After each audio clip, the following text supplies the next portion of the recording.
सत्यम ही लाश है, सत्यम ही लाश है। चल यहाँ से। चल रुकना, बड़ा खतरनाक आइडिया है हमारे दिमाग में। लाश को दिखा के गांव में इसका मेला लगाएंगे, खूब सारा पैसा कमाएंगे, बहुत चिंता है। नहीं, चल यहाँ से। मेरी बात समझ, किसी को पता नहीं चलेगा। अरे ये जोखिम भरा वाला काम है, जिसका लाश है ना वही जाने। हमको लाश दिखा के पैसा नहीं कमाना। हम है ना, किसी को पता नहीं चलेगा। और अगर किसी को शक हो भी गया तो मुखौटा हटाकर कह देंगे देवी प्रकट होने वाली है, और फिर देखना पैसों की बरसात। पर अरे ज्यादा परपराओ मत, हाथ लगाओ जल्दी से। हाँ, एक बार पैसा लपेट लिया ना, फिर इस मूर्ति का विसर्जन कर देंगे। सुनो सुनो सुनो, अब कलयुग में होगा भक्तों का कल्याण, सभी को मिलेगा अपनी समस्या का समाधान, खुलेगा देवी मैया का नाम। सिर्फ 60 दिन, केवल 60 दिन में अवतारित होंगी देवी, स्वयं भूमूर्ति से अवतारित होंगी। सुनो सुनो सुनो, सबको मिलेगा अपनी समस्या का समाधान, कलयुग में होगा सबकी समस्या का समाधान।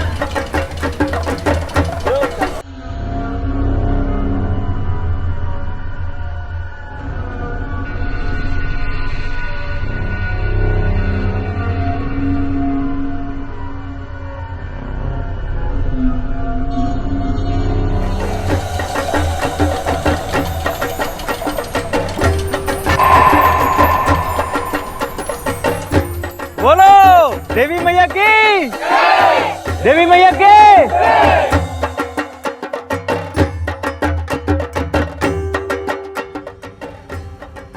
ये लो दादा आपकी चाय। वाह, बहुते बढ़िया चाय है। क्या बोला भैया? हाँ, अब तो पूरे ही भक्त बन गए हो, खूब पुण्य कमा रहे हो। किसी का कल्याण हो या ना हो, इनका तो हो रहा है। खूब नोट छान रहे हैं। भैया नोट तो पता नहीं, पर बदबू जरूर छान रहे।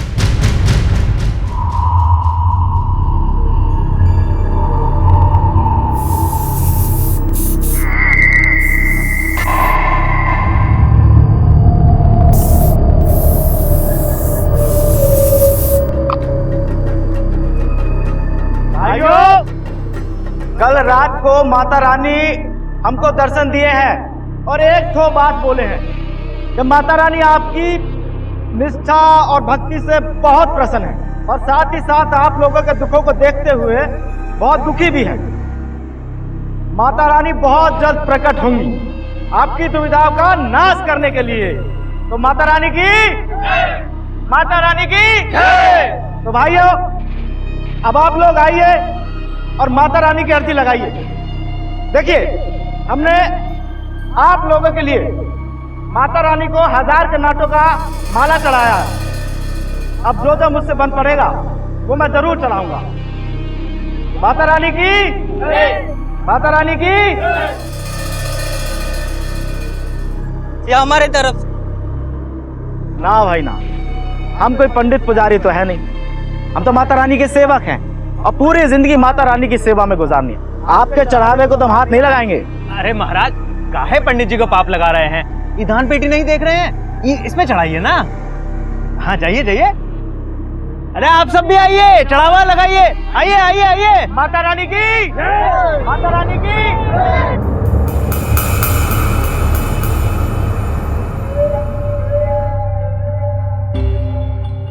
जब कोई विश्वास की दुकान खोलकर बाजार लगाता है, उसका विज्ञापन करने के लिए गलियों में उतर आता है, तो यकीन मानिए कि वो विश्वास का सौदा कर रहा होता है, अंधविश्वास को बेच रहा होता है।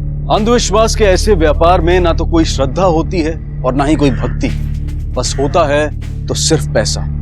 इसके पीछे मंशा सिर्फ एक ही होती है, झूठ की चाशनी को शहद बनाकर दिखाना और उसमें सीधे साधे लोगों को मक्खियों की तरह फंसाना।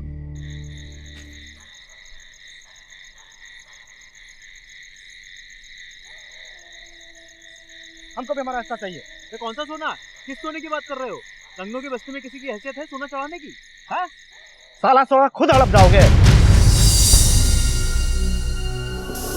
बहानेबाजी मत कर, मत बोल मूर्ति हमको मिला था। हाँ मिला था तो का उखाड़ने लगे तुम? हाँ, आइडिया तो हमारा था ना, तुम तो डर के कट रहे थे, बोले नहीं करते हैं, इसमें तो बड़ा जोखम है। ये देखो, ये हम थे जो दिए ई माल कमा के माला माल होने का आइडिया। ये ब्रेन की कोनो कीमत है कि नहीं? लटखोर, तू जानता नहीं हमको। 2 घंटे में ना तुम्हारा सारा खेल खत्म कर देंगे, बता देंगे पूरी दुनिया को। अरे धमकी मत दो, छोड़ो हमरा कॉलर।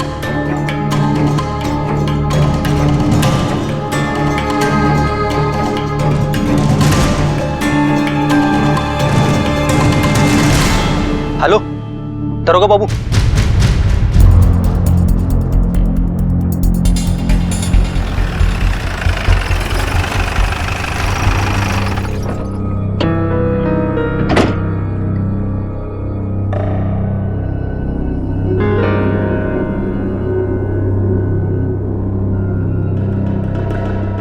ये सब क्या है गुप्ता? यहाँ तो कोई भी नहीं है, पूरा पंडाल खाली है। लेकिन सर फोन करने वाले ने यही जगह बताई, कोई चाय वाला।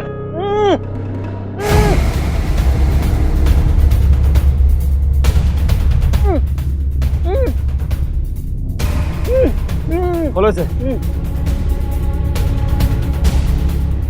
साले ससुरा मिलिएगा हमका, फिर बता देते हैं। मालिक हम बोला, हम ही ने आपको फोन किया था। तुम्हारा ये हाल किसने किया? वो सत्यम और शंभू ने, उन दोनों ने हमको यहाँ फोन करते हुए सुन लिया और मूर्ति लेके भाग गए। मूर्ति लेके भाग गए? पर क्यों? वो तो पता नहीं, लेकिन मालिक मूर्ति में से बहुत बदबू आती थी, शायद इसी वजह से लेके भागे होंगे। मूर्ति में से बदबू आती थी? हाँ गुप्ता इन दोनों को ढूंढो, और हाँ इस मूर्ति को भी। सर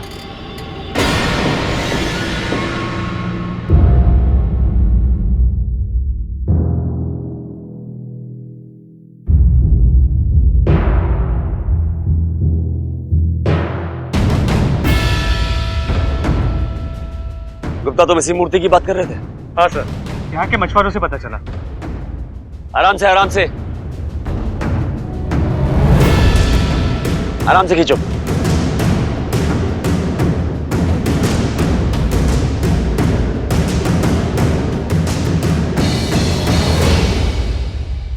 सर इस मूर्ति में से किसी औरत के बाल निकल रहे हैं।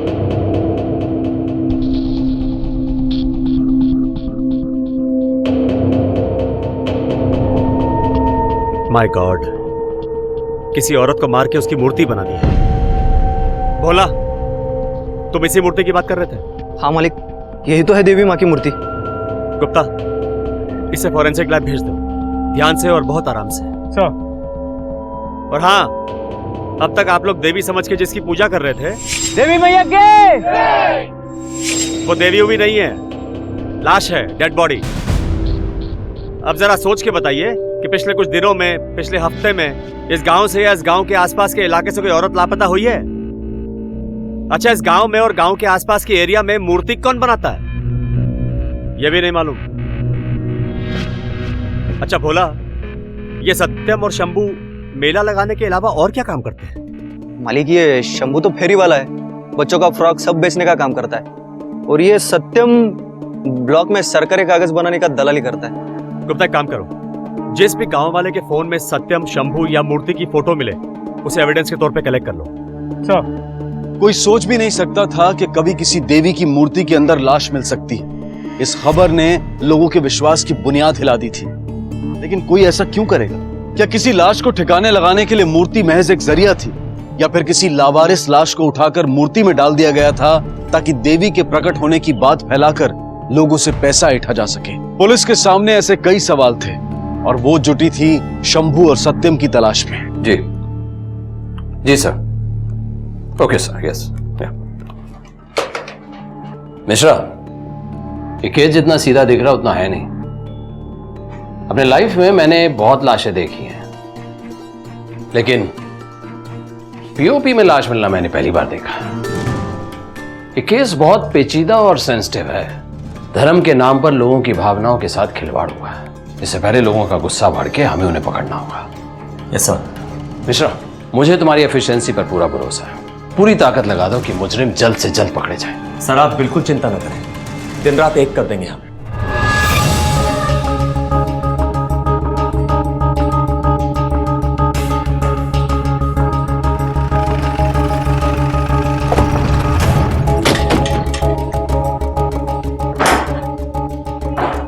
घर का कोना कोना छान मारो। सर जी सर।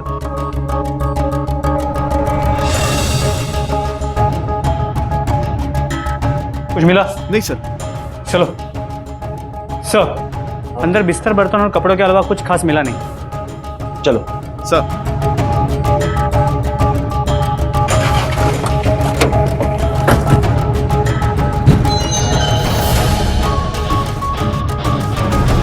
ढूंढो। सर,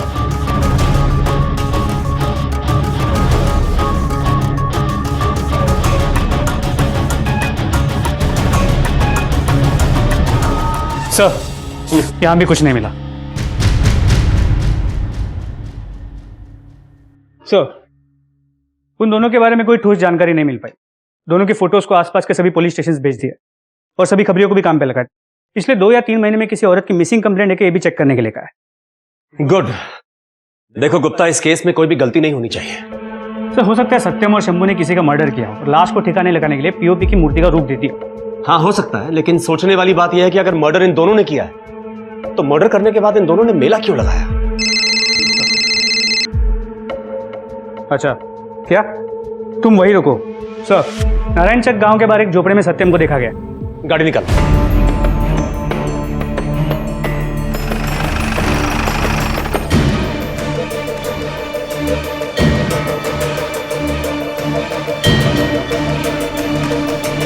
तू यहां बाहर नजर रख। चलो।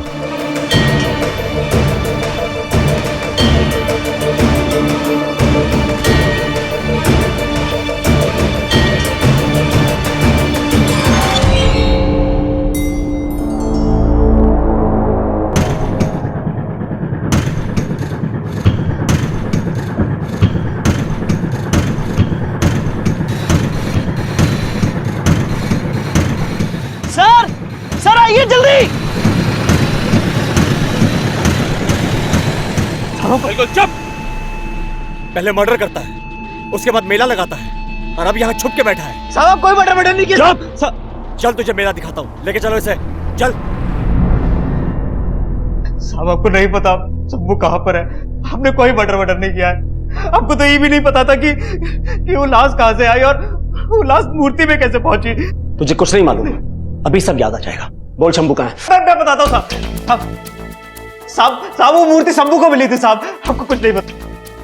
शंभू के गांव का पता और उसका फोन नंबर दोनों बता जल्दी। साहब शंभू बरियापुर गांव का है साहब। फोन नंबर क्या उसका? नंबर क्या उसका?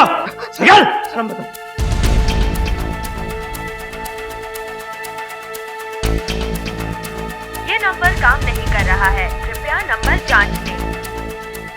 गुप्ता एक काम करो, इस शंभू के सारे कॉल रिकॉर्ड बाहर निकालो and most important last location क्या थी पता करो। सर, मैं भी देखता हूं तेरा ये शंभू कब तक बिल में छुप के बैठा रहता है। समझा तू?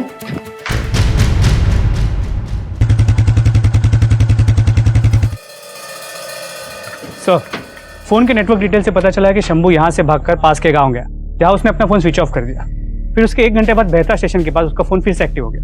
यानी कि ट्रेन पकड़ के भाग गया। गुप्ता एक काम करो, सबसे पहले ट्रेन की टाइमिंग पता करो और उसके बाद शंभू के गांव और घर के बाहर 2 कांस्टेबल तैनात कर दो। देखता हूं भाग के कहां जाता है।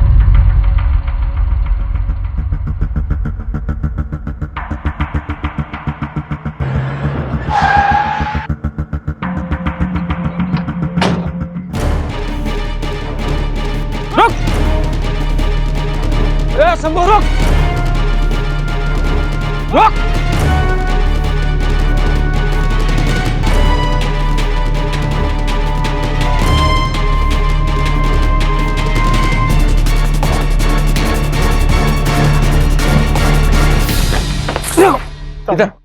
नहीं भगाएगा? नहीं भगाएगा? कुछ नहीं किया। ए पकड़ क्या इसमें? ए चेक कर इसको। सच बोल रहे साहब, हम कुछ नहीं किया साहब। कुछ नहीं किया साहब, कुछ नहीं किया साहब। चल ए उठा इसको। ए चल साहब कुछ नहीं किया। बोल साहब कुछ नहीं किया साहब। आपने किसी को नहीं मारा साहब। किसी को नहीं मारा? तू ऐसे नहीं बोल। कुत्ता बोल। सब बता दे साहब। हम कबूल करते थे साहब। हम मूर्ति का इस्तेमाल करके लोगों के अंधविश्वास का फायदा उठाते थे साहब। सत्यम उस दिन चढ़ावे के बंटवारे में बेईमानी करने लगा था सब। हमारा झगड़ा हो गया, भोला ने सब कुछ देख लिया और बात आप तक पहुंच गई। और इस काम के लिए तुमने किसकी आहुति दी? साहब हमने किसी को नहीं मारा साहब। सब वो आरा का होलसेलर है, वहां से माल लेकर लौट रहे थे सब। ये सत्यम भी कोनो काम से लौट रहा था साहब। सबका सबसे बहुत जोर का लगा था। सब रामपुर के पास हमने बस रुक पाई और सब हम पेशाब करने के लिए उतरे थे सर। यार इतना लंबा सफर, साला अब जाके बस रोका है। सब झाड़ियों के किनारे हमने मूर्ति देखा था। सत्यम, वो क्या है? बहुत सुंदर था साहब।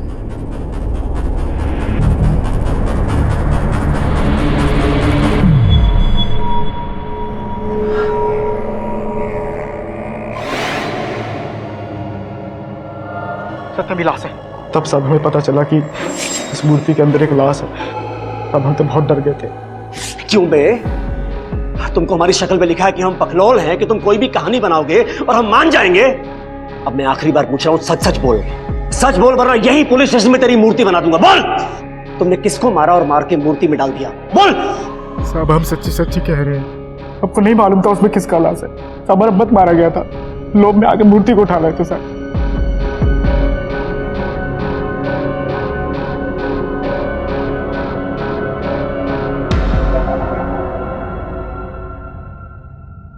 सर, कोई लीड? अब तक तो नहीं सर। हमने सत्यम और शंभू से काफी पूछताछ की, लेकिन अब तक कोई खास इन्फॉर्मेशन हाथ नहीं लगी है सर। अगर लाश रामनगर के उस तालाब के पास मिली है तो वो लड़की आसपास के किसी गांव में ही रहती होगी। एक काम करो मिश्रा सर, आसपास के पुलिस स्टेशन में चेक करो कि किसी लेडी की मिसिंग रिपोर्ट आई है क्या। अपने खबरियों को एक्टिवेट करो, एक एक गांव को छान मारो। Sure sir. अगर सत्यम और शंभू सच कह रहे थे तो इसमें हैरानी की कोई बात नहीं थी, क्योंकि आस्था का ऐसा व्यापार सबसे आसान होता है। इसमें इन्वेस्टमेंट जीरो, मेहनत जीरो और रिटर्न्स बहुत हाई होते हैं। इस व्यापार में लोग आकर प्रणाम करते हैं और पैसा देकर चले जाते हैं, और उन पैसों के बदले में उन्हें कुछ देने की भी जरूरत नहीं होती। शायद इसीलिए शंभू और सत्यम ने वो मूर्ति उठाकर मेला लगा लिया था। लेकिन पुलिस की मुश्किलें डबल हो गई थी। उन्हें पता नहीं चल रहा था कि ये लाश किसकी। उनके पास ना तो आइडेंटिफिकेशन का कोई जरिया था और ना ही आगे की कोई लीड। डॉक्टर साहब, क्या पता चला? प्लीज बैठिए बैठिए। जी, मूर्ति से बॉडी किसी औरत की मिली है। एज करीब 30 के आसपास की होगी। उस औरत को पहले किसी ने मारा, फिर पीओपी लगाया है। बॉडी कितनी पुरानी? 2 से 3 हफ्ते पहले मारा गया। और मौत का कारण? उसके सर पे किसी हैवी चीज से वार किया गया है, या फिर उसके सर को बार बार दीवार पे या जमीन पे मारा गया है। उसकी बॉडी से ये सोने की बाली मिली।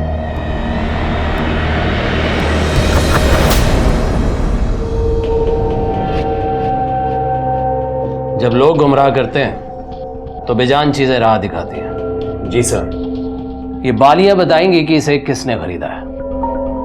हर दुकान पर दस्तक दो, खोद निकालो जुर्म की जड़ को।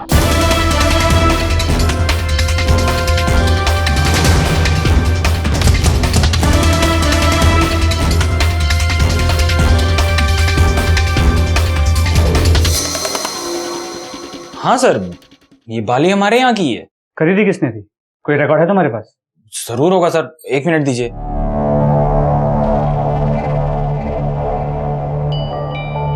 हाँ सर, ये 4 महीने पहले एक ये जगन सिंह नाम के आदमी ने खरीदी है। जगन सिंह, जगन नौटंकी मंडल। ठीक है, तुम वही रुको। सर, खबरी ने बताया कि नौटंकी का मालिक जगन अभी वही है। तारका सुरकावर नाम की किसी नौटंकी की ड्रेस रिहर्सल कर। सर, उसने और एक बात बताई, उसकी बीवी कविता 1 महीने से किसी को भी दिखी नहीं।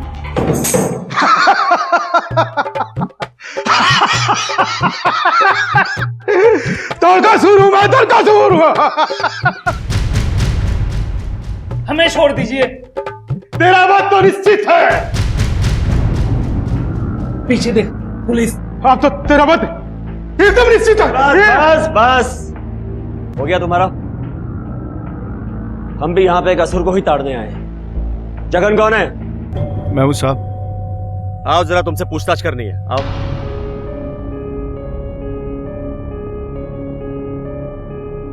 जगन, तेरी पत्नी कविता कहाँ है? सर, तीरथ पे गई। हम यहाँ तेरी नौटंकी सुनने नहीं आए हैं, सच सुनने आए हैं। तुझे क्या लगा कि तू अपनी ही पत्नी का मर्डर करके हमको नौटंकी दिखाता रहेगा और हमें पता ही नहीं चलेगा? क्या कह रहे हैं सर? कविता का खून? नाटक मत कर। हमने नहीं मारा सर। सर, हमें तो पता ही नहीं उसका कत्ल हो गया। तेरी पत्नी इतने दिनों से गायब है और तूने अब तक उसकी मिसिंग कंप्लेंट ही नहीं लिखवाई। सर, वो मुझको बोल के गई थी तीरथ पर जा रही है। सर, किसी ने बोल दिया कि फोन फट जाता है तो उसने कभी डर के हमारे फोन को हाथ भी नहीं लगाया, कांटेक्ट भी नहीं कर पाए। आप बताइए सर, मेरी क्या गलती है? मुझे कैसे पता होगा कहाँ है, किस हाल में? अच्छा, 15 से 20 मार्च के बीच तू कहाँ था? सर मैं बनारस में था, मौसी के यहाँ पे। उनकी तबीयत बहुत खराब थी। मौसी के पास बनारस में? नंबर निकाल। गुप्ता देखो बात करके। नंबर लगा। ये नंबर काम नहीं कर रहा है, कृपया नंबर जांच लें। नहीं लग रहा है सर। तेरे घर में तेरे किन दोस्तों का आना जाना है, तेरी पत्नी का किसके साथ उठना बैठना मिलना जुलना था, मुझे उन सभी लोगों के नाम और नंबर चाहिए। कुछ औरतें आती थी और मनोज और रितेश आते थे। मनोज और रितेश कौन है? सर मंडली के लड़के। जगन के घर तुम्हारा इतना आना जाना क्यों था? मालिक, जगन दोस्त है हमारा, तो दोस्ती खातिर चाय चूय पीने को जाना आना होता था बस। और ये कविता, ये कैसी औरत थी? साहब बहुत नेक दिल औरत थी, और हमारी तो बहन जैसी थी। बहन? जी सर। कविता हमारी एकदम बहन की तरह थी। अच्छा एक तो बात बताओ कि जगन के थिएटर में तुम क्या करते हो? सर हम उसका बैक स्टेज का सारा काम देखते हैं। Back stage? जी। मतलब कि प्रॉपर्टी हुई, मूर्ति हुई, मुखौटा हुआ, ये सब संभालते हो ना? जी सर, और मुखौटा और मूर्ति का काम जगन खुदे देखते हैं। अच्छा तुम लोग तो कलाकार आदमी हो, तो पेंटिंग उंटिंग तो आराम से बना लेते होगे। मेरा मतलब है कि मूर्ति हुआ, मुखौटा, ये सब बनाना तो तुम लोग के बाएं हाथ का खेल होगा। नहीं सर, हम इतना बड़ा कलाकार थोड़े ना है। अच्छा मर्डर उडर तो आराम से कर ही लेते होगे। सर पता नहीं आप क्या जानना चाहते हैं, लेकिन कविता बहन के मौत के साथ हमारा कोनो ताल्लुकात नहीं है। ठीक है जाओ।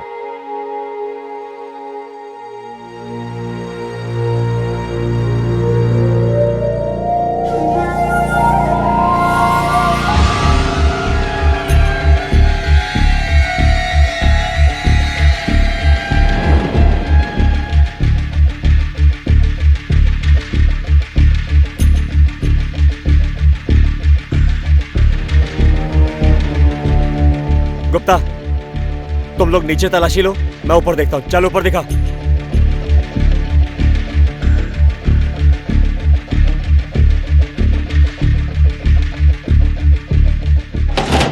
क्या बे, तेरी बीवी का परमानेंटली जाने का प्रोग्राम था क्या? तेरे घर में तेरी बीवी का एक भी कपड़ा नहीं है। सर कुछ दिन पहले सर पेस्ट कंट्रोल करवाया था, सारे कपड़ों में बदबू थी, इसीलिए धोबी को दे दिया। तेरा पूरा खेल मेरी समझ में आ रहा है। तेरी बीवी इतने दिनों से गायब है और तूने उसकी मिसिंग कंप्लेंट नहीं लिखवाई।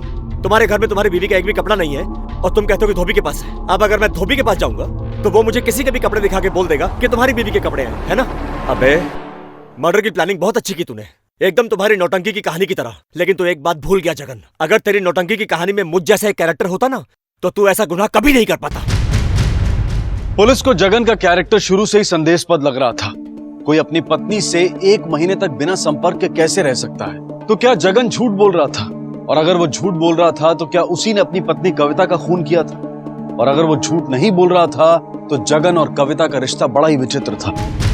सर सभी से पूछताछ कर ली, कुछ हाथ नहीं लगा, लेकिन ये मनोज और रितेश अचानक से गायब हो गए। दोनों के फोन्स भी स्विच ऑफ है। क्या? एक काम करो गुप्ता, पूरी फोर्स लगा दो, इन दोनों को फटाफट ढूंढो, और हाँ इन दोनों का नंबर भी सर्वेलेंस पे डाल दो। सर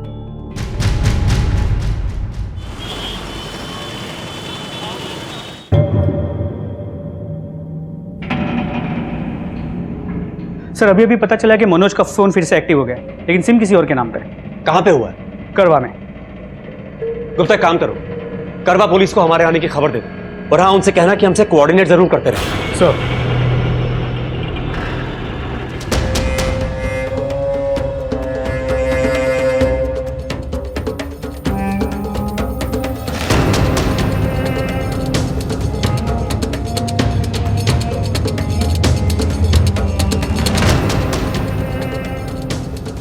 कौन सा? हाँ ये बंदा। उठ। तू कौन है? जी बोलिए साहब। पक्का यही नंबर ट्रैक हुआ है? हाँ सर ये नंबर। फोन दिखा। ये फोन कहां से मिला तुझे? जी साहब, यहीं के पास के दुकान से सेकंड हैंड में खरीदा है। चल बता कौन सी दुकान से लिया, चल लेके चलो इसे। सर ये एक आदमी बेच के गया था। इस तस्वीर को देखो, क्या इसी आदमी ने बेचा था? हाँ सर यही था। कुछ अंदाजा है कि ये आदमी इस समय कहां मिलेगा? सर उसका तो नहीं पता। तुमको उसके बारे में कोई भी खबर मिलती है सीधा मेरे को फोन कर। जा। जी सर।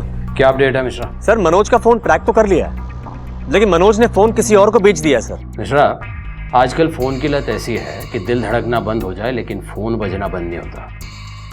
अगर उसने पुराना फोन बेचा है तो जाहिर है नया मोबाइल और सिम कार्ड भी खरीदा होगा। पैसे तो थे उसके पास, क्योंकि उसने कविता की लाश से गहने नहीं निकाले थे। ऐसा करो, 50-60 किलोमीटर के आसपास जितने भी गांव हैं जहां मोबाइल और सिम कार्ड की शॉप है, वहां से सिम कार्ड के नए एप्लीकेशन फॉर्म कलेक्ट करो और एक एक फॉर्म को चेक करो।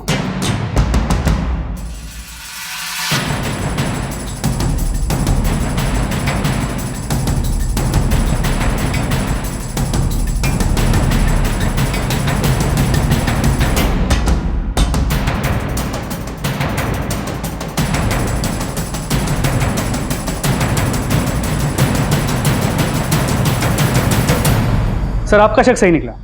मनोज ने पास ही के कस्बे से नया सेलफोन और सिम कार्ड खरीदा। ये उसकी डिटेल्स है। Very good. कुछ और मिला? हाँ सर, साइबर सेल को मनोज के पुराने फोन में से एक डिलीटेड वीडियो के ट्रेसेस मिले। वो उसे रिकवर करने की पूरी कोशिश कर रहा है। गुड। गुप्ता काम करो, इस मनोज का फोन भी सर्वेलेंस पे डालो। सर। पुलिस मनोज और रितेश को पकड़ने के लिए जमीन आसमान एक कर रही थी, पर क्या ये कोशिश रंग लाएगी?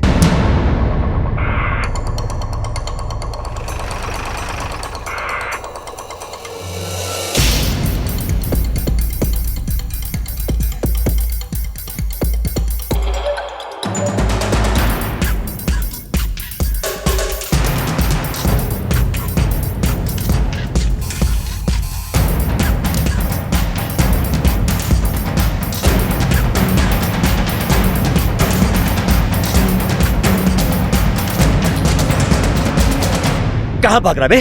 कहां भाग रहा है? पकड़ो, लेके चलो इसे। बस साहब, बस साहब, हमने कुछ नहीं किया साहब, हमने कभी तक नहीं मारा। अगर तुमने कुछ नहीं किया तो भागा क्यों? अपना फोन क्यों बेचा और एकदम से नंबर क्यों ऑफ कर दिया? साहब गाय मारे के कभी तक तो अपनी बहन जैसी थी साहब। बहन जैसी? अरे साहब हम क्या बताएं, उस कविता का ना चरित्र कोनो ठीक नहीं था। बहुत सारे चक्कर थे उसके, और ये बात उसके पति को भी पता था, पर उसने कभी कुछ नहीं कहा। क्या कविता के गैर मर्दों के साथ संबंध थे? और क्या ये बात जगन को पता थी और उसी ने कविता का खून कर दिया? पुलिस पुख्ता सबूत ढूंढ रही थी।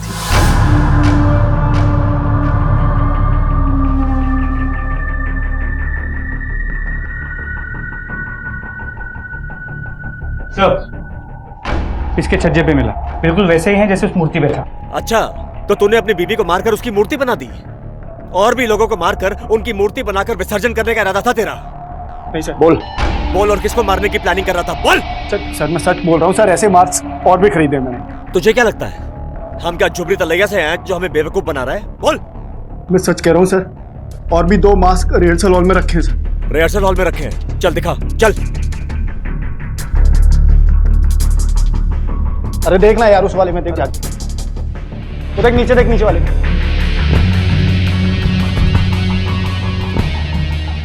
कहाँ गया यार मास्क? अरे मुझे क्या पता, मैं तो सिर्फ यहाँ पर नाम का इंचार्ज हूँ। कोई भी आता है सामान लेकर चला जाता है और रजिस्टर भी मेंटेन नहीं करता सर। चल वहां देख। हाँ देखता हूँ मैं।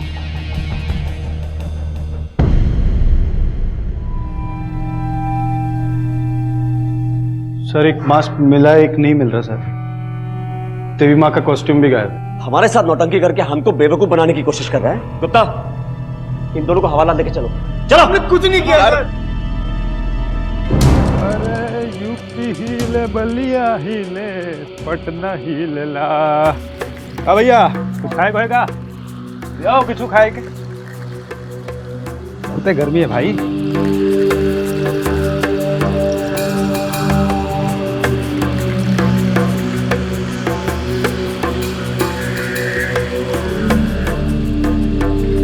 क्या?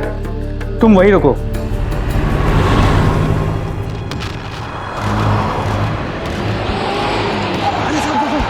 ये रहा।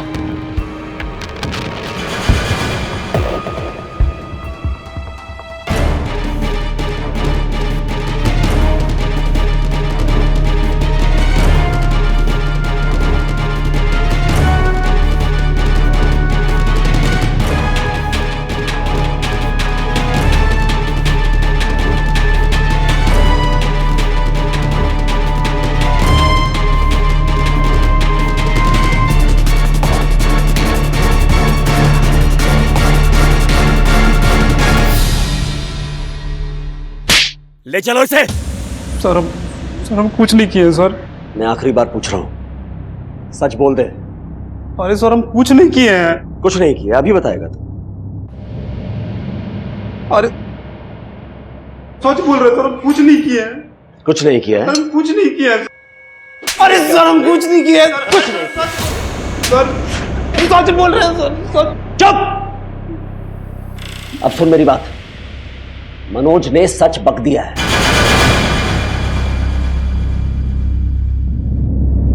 अब ये कुछ नहीं किया बंद कर और सच बोल। बोल। सच बोल रहे सर, हम कुछ नहीं किए हैं। क्या मनोज और रितेश ही कविता के असली कातिल हैं? या कविता का पति जगन है उसका असली हत्यारा? पुलिस को जगन पर शक तो था, लेकिन वो पुख्ता सबूत ढूंढ रही थी। और तभी हेलो, हाँ बोलो। अच्छा ठीक है, ओके सर। फोरेंसिक लैब से फोन था, मोबाइल की वीडियो रिकवर हो गई। गुड। बहन जैसी थी।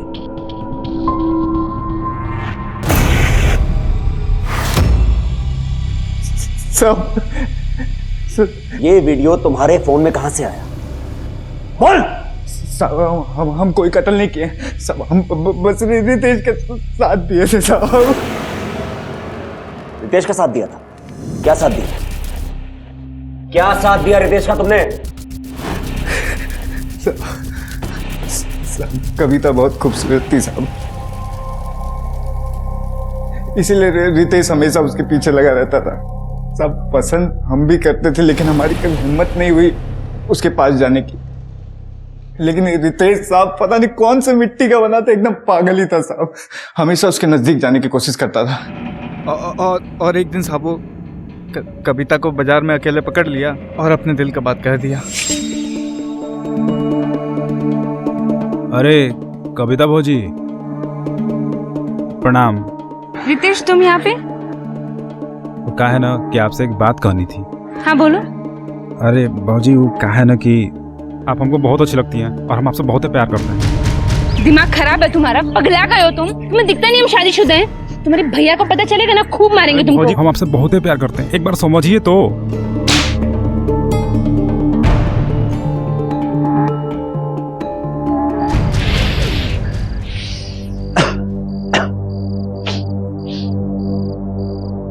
खाली ये कविता अपने आप को समझती का है, सबके सामने हमको थप्पड़ मारी है ना, छोड़ेंगे नहीं ससुरी को। अरे दूर रहे मर्दे, अरे काहे इतना सोच रहे हो, जाने दो ना।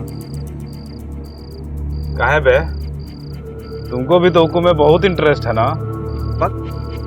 पागल हो गए क्या? कुछ भी बोल रहे हो तुम तो। अरे राजा झूठ मत बोल। अच्छा सुन, हमारा पास एगो प्लान है जिससे हम दोनों के साथ मजा कर सकते हैं।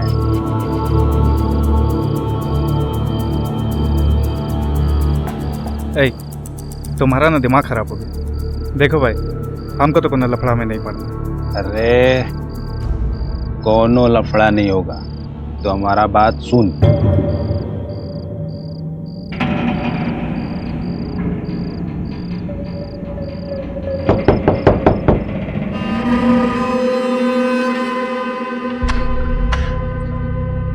भाभी नमस्ते। तुम दोनों यहाँ पे? वो भाभी हम ना मामा बन गए, तो सबको मिठाई देने जा रहे थे, सोचा आपको भी देते चले। भाभी आप अंदर नहीं बुलाएंगे? आओ।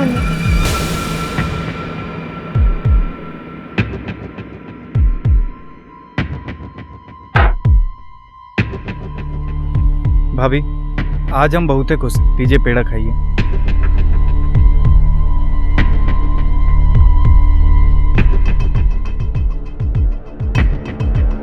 रिहर्सल कैसा चल रहा है तुम्हारा? ठीक ठीक चल रहा है भाभी।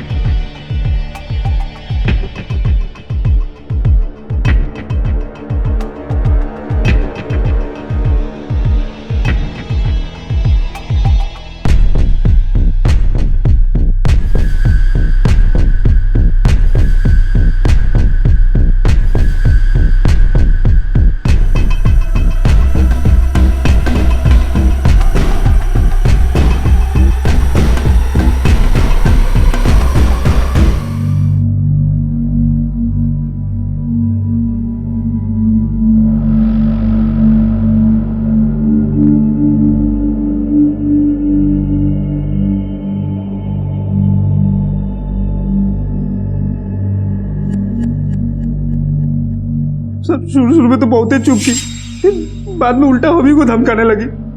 हम डर गए थे सर। फिर एक दिन जगन आउ का मंडली वाले लोग भोपाल जा रहे थे परफॉर्मेंस देने के लिए।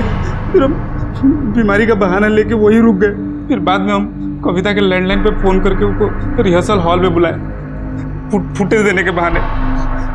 सर बाद में पता चला कि वो कहीं तीर्थ यात्रा पे जा रही थी। उसके बावजूद वो हमसे मिलने आई।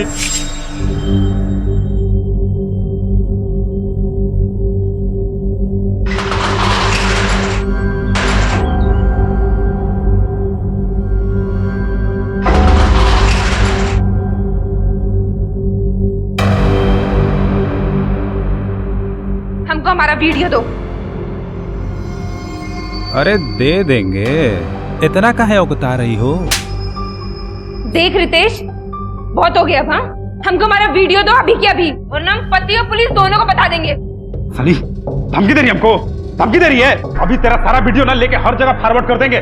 तुमको जिसको भेजना है ना भेजो। हमारा पति क्या कहता है, दुनिया वाले क्या कहते हैं, हमें कोई फर्क नहीं पड़ता।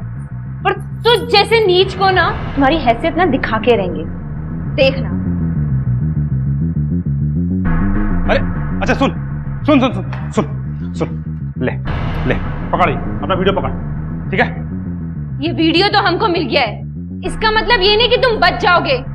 तुम्हें बहुत शौक है ना औरतों की इज्जत के साथ खेलने का। अब तुम्हें हम ऐसी सजा दिलवाएंगे ना कि किसी को मुंह दिखाने के लायक नहीं रहोगे तुम। रितेश, क्या हुआ? तबीयत खराब है का? नहीं। और ये मूर्ति कहाँ से आई है? मूर्ति नहीं है, कविता है। क्या बकवास कर रहे थे? देखेगा। हाँ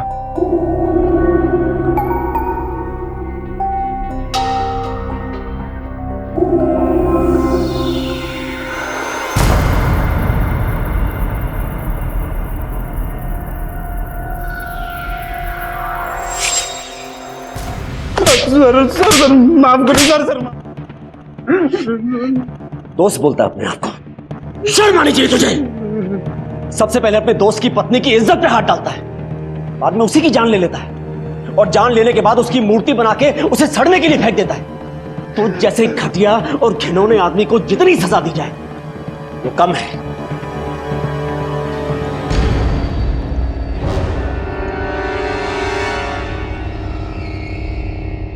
कविता की हत्या के इस मामले ने इस बात की फिर से एक बार पुष्टि कर दी कि हमने अपने समाज में औरतों को खुलकर जीने की, अपनी बात कहने की और अपना दुख दर्द बांटने की आजादी नहीं दी है। अगर मनोज और रितेश कविता को ब्लैकमेल कर रहे थे तो उसने कभी इसके बारे में किसी को कुछ बताया क्यों नहीं? पहले ही दिन से इसके खिलाफ आवाज क्यों नहीं उठाई? इसमें दोष सिर्फ कविता का नहीं, हमारी मानसिकता का है, हमारे नजरिए का है, जो ऐसे किसी भी अपराध का शिकार बनने के बाद औरतों को एक अलग तरीके से, नीची नजर से देखता है। क्यों ऐसे अपराध में बदनामी होती है औरतों की? अगर कोई आपका सामान लूट लेता है या आप किसी हिंसा का शिकार होते हैं तब तो आपकी बदनामी नहीं होती, तो फिर ऐसे अपराध में औरतों की बदनामी क्यों? बदनामी का यह डर ही ऐसे हैवानों को ऐसे घिनौने अपराध करने का अवसर देता है। ये बेहद जरूरी है कि हम अपने आसपास के लोगों की मानसिकता, उनका नजरिया, उनकी सोच बदलने की कोशिश करें। इसी विचार के साथ मैं अनूप सोनी अब आपसे विदा लेता हूँ। फिर मुलाकात होगी अगले एपिसोड में और खुलासा करेंगे एक और जुर्म का। तब तक अपना और अपने परिवार का ख्याल रखें और देखते रहें क्राइम पेट्रोल डायल 100 सबक एक को सीख हम सबको। जय Hind. If you want to enjoy more Desi crime content like this, please subscribe to our channel and click the bell icon. Stay connected with us.